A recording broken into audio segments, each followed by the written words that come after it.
Now, the first thing that people want to do when they install Microsoft Whiteboard is grab a digital pen and start scribbling all over the whiteboard. And we're going to do that. But it's worth taking a few moments to look at the settings menu and get the environment ready for us in order to have the most productive experience with the whiteboard. Now we're going to take a look at the settings menu, including one setting that a lot of people do not know about, but it adds a huge amount of functionality to the Microsoft Whiteboard. And in fact, it's probably one of the most important settings that I think you can put onto the Microsoft Whiteboard to make sure it's an effective tool.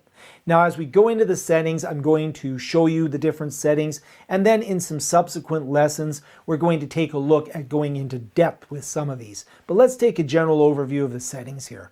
So if I go up to this little gear icon, you'll notice I could create a new whiteboard, open an existing whiteboard. But if I go to the gear icon, I will get a small set of settings that I can put into play. So for example, I can enhance an inked shape.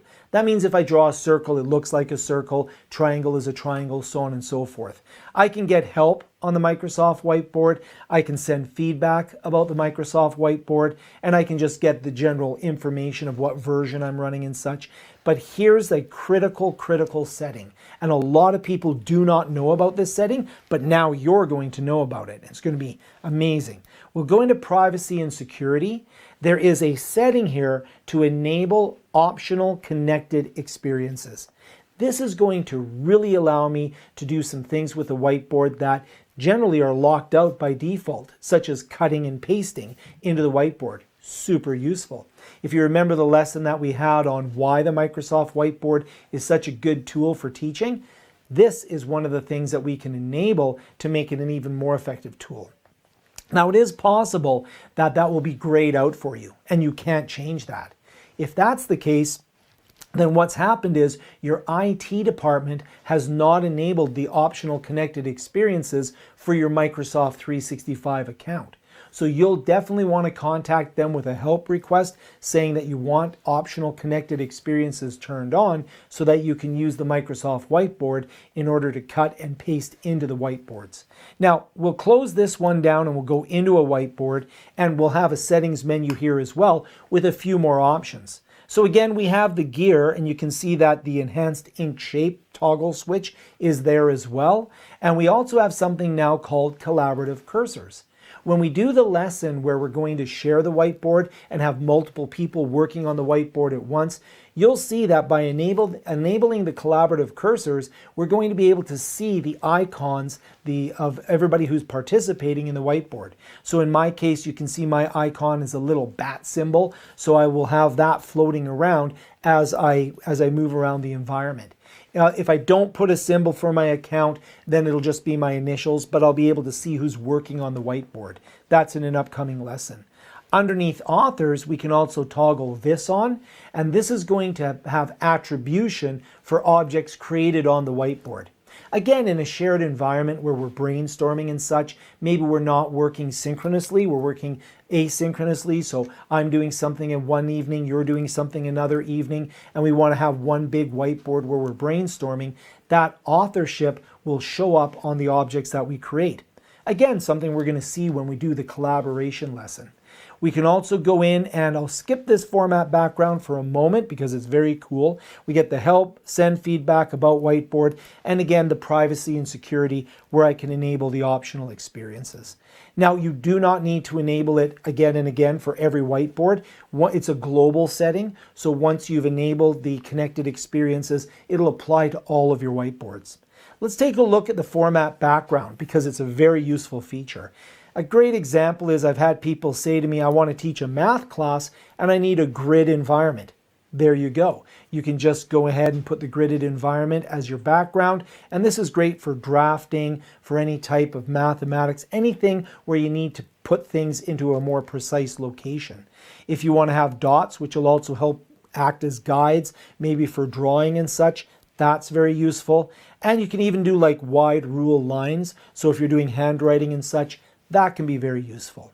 Now I'm going to go in as well. I can change the background color. So here you can see I have lined yellow padded paper. So you can see that by using the background, I can get the exact environment that's most applicable to what it is that I'm trying to teach. And format background will also be the subject of our pro tip coming up next. We're going to go back though to the settings that we have here, and you'll notice that there's a few other options along the setting menu. So one of the things that we can do with the whiteboard is we can share the whiteboard.